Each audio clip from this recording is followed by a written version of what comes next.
Revolutionary greetings, comrades. Zimbabwe is to hold elections this year. We expect that we'll be casting our votes in August 2023.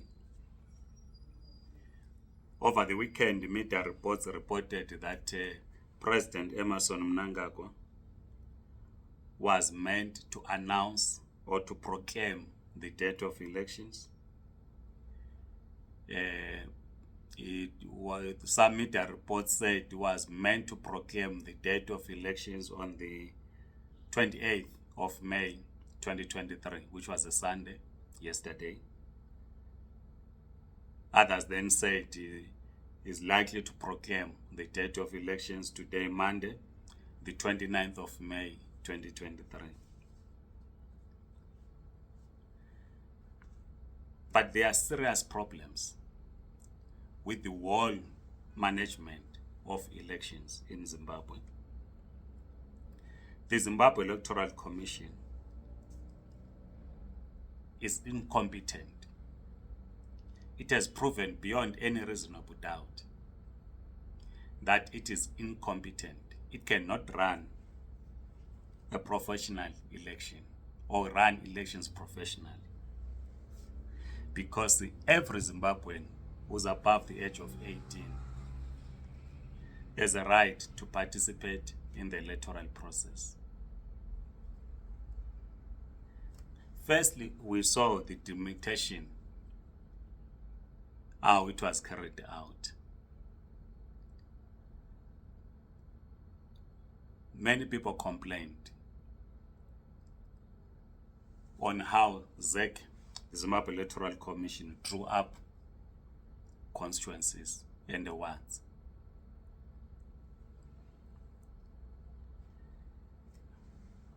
While this was not enough, the political discourse, as we await the proclamation of the date for elections, is that ZEC is making it difficult for voters to cast their votes.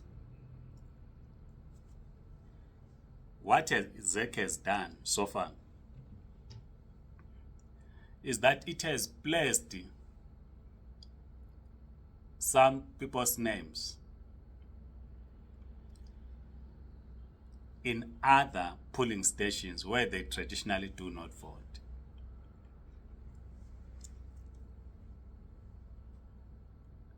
Others, their names do not appear in the voters' roll. Notwithstanding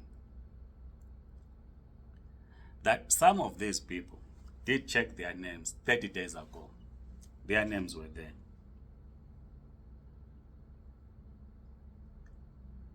But now their names are not in the voters' roll.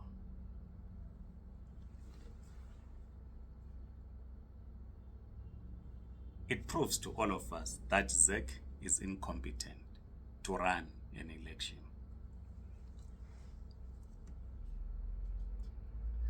But maybe we are not being kind enough to characterize ZEC when we say it is incompetent. Maybe it is not about incompetence. It's about trying to exclude supporters of the opposition from participating in the electoral process. In the process of doing that, this seems to backfire on ZEC itself and the ZANU-PF supporters, as we're told that some of their names are also not on the voters' roll. And they seem to also have been placed in polling stations where they do not vote. To give you an example, in my ward where I vote, It's a rural ward. My polling station, it's about 700 meters away from my homestead because I just stay near the school where we vote. There are other polling stations which are about 5 kilometers or 6 kilometers away. So you can imagine if the names of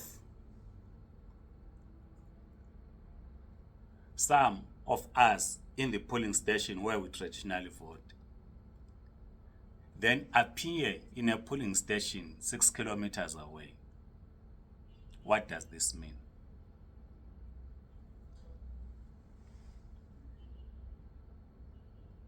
It simply means that people might not want to travel that distance.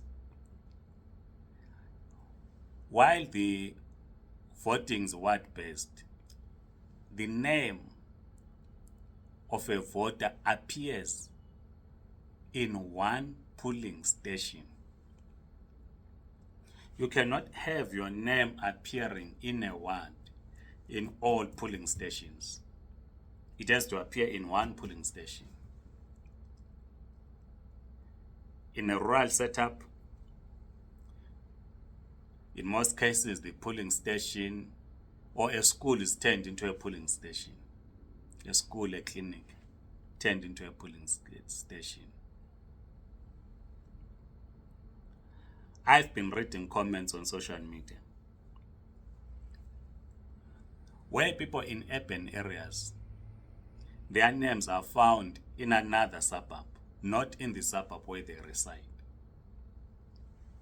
That tells you that ZEC is incompetent to run an election. And this happens when ZEC seeks to exclude opposition members from participating in the electoral process. As I've said, this might backfire also to ZEC itself and to ZANU-PF supporters. We're still starting. We have teams on the ground on what is happening in rural communities. But so far, the information that we are getting is that some rural communities are also affected by the actions of ZEC. But this raises a key question, which we have been avoiding to debate. We once raised it, and we might not really debate it in this video. We'll debate it some other time. The question that we are confronted with, which comrades must debate, and possibly come up with examples.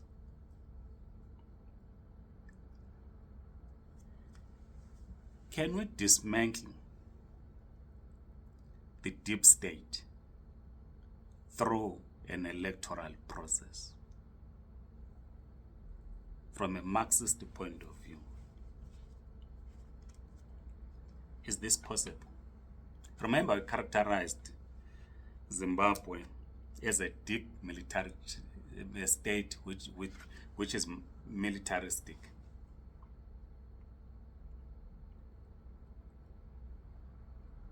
Can those that rolled military tanks in 2017 allow a free and a fair election to an extent that ZANU-PF were to lose the elections? Is it possible?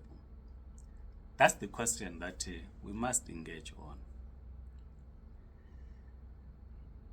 When we continue to engage on this question, I remember we're debating elsewhere this question. And one comrade said, Comrade Mapena,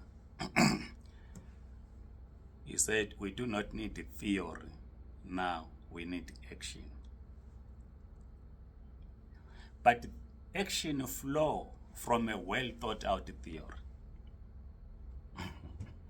You can't just get into action without thinking hard, as we always say, that think until it hurts. Because the action must flow from a well thought out process.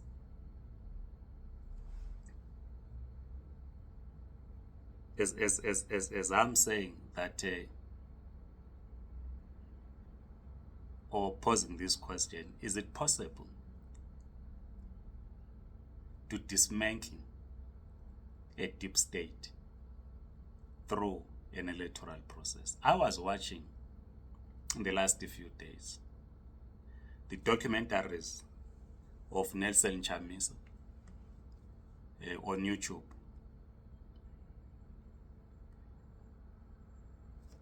It's clear that Chamisa had the huge following based on the documentaries that I've seen in 2018. There's no dispute about that.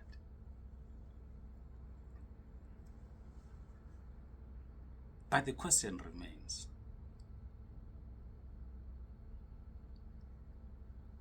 can a deep state be dismantled through an electoral process? You can have all those numbers, as we saw in the documentaries. But how many of those would find it easy to cast their votes on election day? I'm not a supporter of Triple C and the Nelson Chamisa. I'm not a supporter.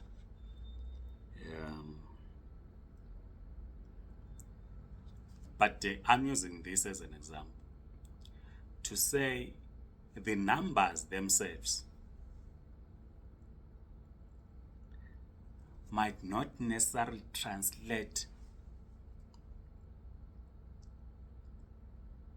or the numbers themselves, the mass following,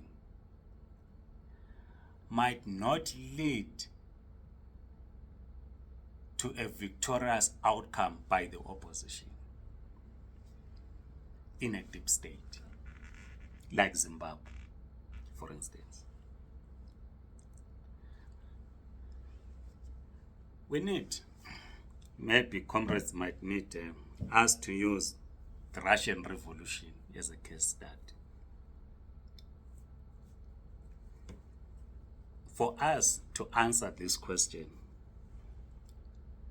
whether we can dismantle a deep state through an electoral process, it would be interesting if we give ourselves time to study the Russian Revolution.